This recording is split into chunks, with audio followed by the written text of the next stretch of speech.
రాయలసీమను ప్రత్యేక రాష్ట్రంగా ఏర్పాటు చేయాలని కోరుతూ రాయలసీమ పరిరక్షణ సమితి నాయకుడు బైరెడ్డి రాజశేఖర రెడ్డి బస్సు యాత్రను మొదలుపెట్టారు.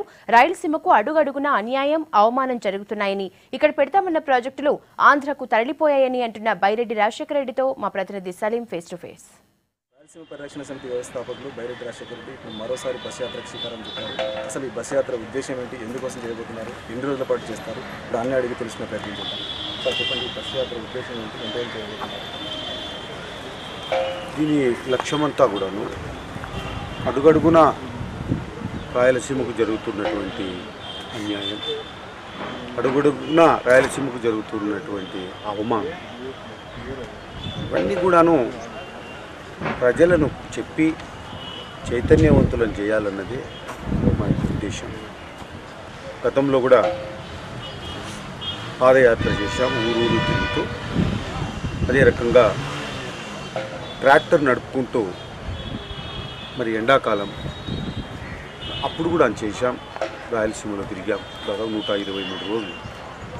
రాయల తెలంగాణ అంశము చాలా సీరియస్గా వచ్చినప్పుడు దాన్ని మదనపల్లిలో ఆపి ఢిల్లీకి పరిగెత్తడం జరిగింది. తర్వాత మళ్ళీ బస్ యాత్ర చేసి ఇది 4వసారి ఈ యాత్ర. ఆలూరు నుంచి మొదలుపెట్టాం. మేము అడుగుతున్నది ఒక్కటే, కొత్తగా ఏర్పడినటువంటి ఆంధ్రప్రదేశ్లో 2 ప్రాంతాలు ఉన్నాయా లేదా?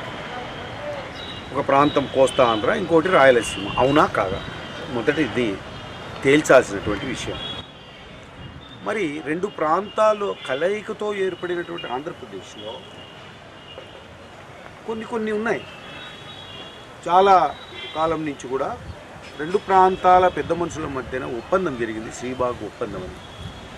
దాని పర్యవసానంగానే ఆంధ్ర రాష్ట్రం ఏర్పడము, దానికి రాజధానిని కర్నూలులో పెట్టడం, మరి తెలంగాణను కలిపి ఆంధ్రప్రదేశ్ అని చెప్పి కర్నూలు రాజధాని హైదరాబాద్కు తరలించుకొని తీసుకుపోయినారు. ఇప్పుడు తెలంగాణ ఏర్పడినప్పుడు హైదరాబాద్ కూడా తెలంగాణతో పాటు వెళ్ళిపోయినప్పుడు మరి రాజధాని ఎక్కడ కట్టాలి? కర్నూలు కట్టాలి, కర్నూలులో పెట్టాలి, లేదా రాయలసీమలో ఎక్కడైనా పెట్టాలి శ్రీబాగ్ ఒప్పందం ప్రకారం.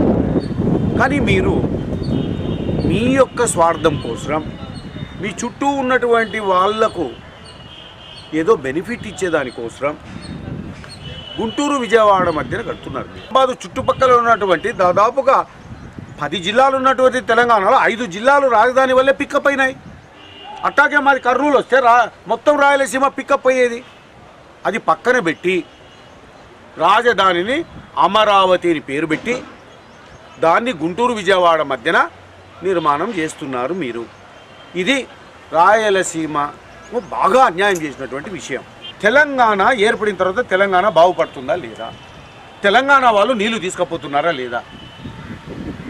అదే రకంగా తెలంగాణలో అంతకంటే ఎక్కువగా ఈరోజు అభివృద్ధి బాటలో నడుస్తుందా లేదా? మరి తెలంగాణ ఇచ్చి తెలంగాణ బాగుపడుతూ ఉన్నప్పుడు రాయలసీమని ఇచ్చి రాయలసీమను కూడా బాగు చేయండి. ఇవన్నీ చెప్పుకుంటూ దాదాపుగా 3 నెలలు సాగుతుంది. ఇది అవసరమైతే ఇంకొక నెల పొగిడిచ్చైనా సరే ప్రతి గ్రామాన్ని చైతన్యవంతులను చేసి ముందుకు తీసుకెళ్తాం. రాయలసీమ తరతరాలుగా అన్యాయానికి గురవుతోంది. అప్పుడు ఉమ్మడి రాష్ట్రంతో పాటు ఇప్పుడు అవశేష ఆంధ్రప్రదేశ్లో కూడా రాయలసీమ అన్యాయానికి గురవుతుందని చెప్పి బైరెడ్డి రాజశేఖర్ అంటున్నారు. కెమెరా పర్సన్ సరేష్తో సలీం, V6 న్యూస్.